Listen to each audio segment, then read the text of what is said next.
మరి కాసేపట్లో వ్యవసాయ శాఖపై సీఎం రేవంత్ రెడ్డి కీలక సమీక్ష నిర్వహించనున్నారు. డెడ్ లైన్ కు ముందే రుణమాఫీ ఛాలెంజ్ ను నెరవేర్చే దిశగా కార్యాచరణకు అడుగులు వేస్తున్నారు. ఇందులో భాగంగా వ్యవసాయ రంగంపై సంబంధిత అధికారులతో కీలక సమావేశం నిర్వహించనున్నారు. రుణమాఫీకి సంబంధించిన అంశాలపై సంబంధిత అధికారులు, బ్యాంకర్లతో సీఎం రేవంత్ కీలక చర్చలు జరపనున్నారు.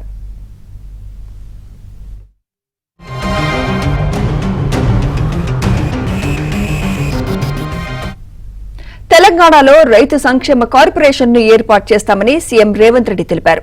ఆ కార్పొరేషన్ ద్వారా ఆదాయం చూపించి రుణం తీసుకుంటామని, దాని ద్వారానే రైతుల రుణమాఫీ అమలు చేస్తామని ప్రకటించారు. నిన్న తన నివాసంలో మీడియాతో ముఖ్యమంత్రి చిట్ చాట్ గా మాట్లాడారు. లోక్సభ ఎన్నికలు రాష్ట్రంలో ముగిసినందున ఇక పరిపాలనపైనే 100% దృష్టి పెడతామని చెప్పారు. ముందుగా తడిసిన ధాన్యం కొనుగోలు చేయడం, పంటలకు గిట్టుబాటు ధర కల్పించడంపై ఫోకస్ చేస్తామన్నారు. వీటితో పాటు రైతు రుణమాఫీ అంశం, విద్యా సంవత్సరం ప్రారంభం కానున్న నేపథ్యంలో పాఠ్యపుస్తకాలు, పాఠశాలల్లో సంస్కరణలు, హాస్టళ్లకు సన్నబియ్యం సరఫరా వంటి వాటిపైన దృష్టి సారిస్తామన్నారు.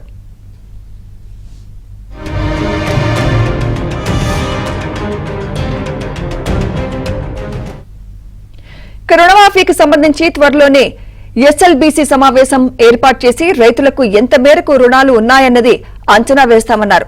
రైతుల రుణాలను బ్యాంకుల నుంచి ప్రభుత్వం బదలాయించుకునేందుకు ఆర్బీఐ అంగీకరించబోదన్న మాజీ మంత్రి హరీష్ రావు వ్యాఖ్యలపై స్పందిస్తూ ఎఫ్ఆర్బీఎం పరిమితికి లోబడి రుణం తీసుకుంటే ఆర్బీఐ ఎందుకు అంగీకరించదని ప్రశ్నించారు.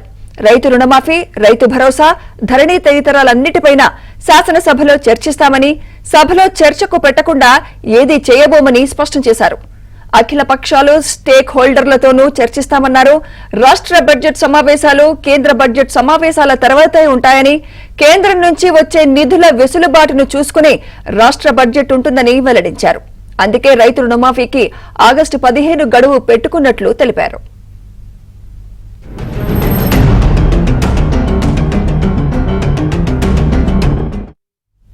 రైతులు పండించే వరి, ఇతర పంటలను పౌర సరఫరాల సంస్థ ద్వారా గిట్టుబాటు ధర ఇచ్చి సేకరిస్తామని, వాటిని ఉత్పత్తుల కింద మార్చి రేషన్ షాపుల ద్వారా పేదలకు పంపిణీ చేస్తామని సీఎం తెలిపారు. గతంలో కాంగ్రెస్ ప్రభుత్వం రేషన్ షాపుల ద్వారా బియ్యంతో పాటు 9 రకాల వస్తువులను సరఫరా చేసిందని గుర్తు చేశారు.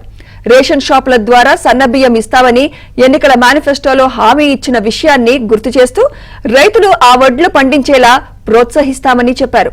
సన్న వడ్లు పండించే రైతులకు క్వింటాల్కు మద్దతు ధరపై 500 బోనస్ ఇచ్చి సేకరిస్తామని చెబుతున్నారు. ఇప్పుడు రైతులు కూడా సన్న వడ్లు పండించేందుకు ముందుకొస్తారని తెలిపారు.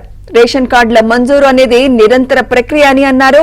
వీటితో పాటు అన్ని కార్యక్రమాలకు సంబంధించి గ్రామ సభల్లో తీసుకున్న దరఖాస్తులను కంప్యూటరైజ్ చేసినట్లు తెలిపారు.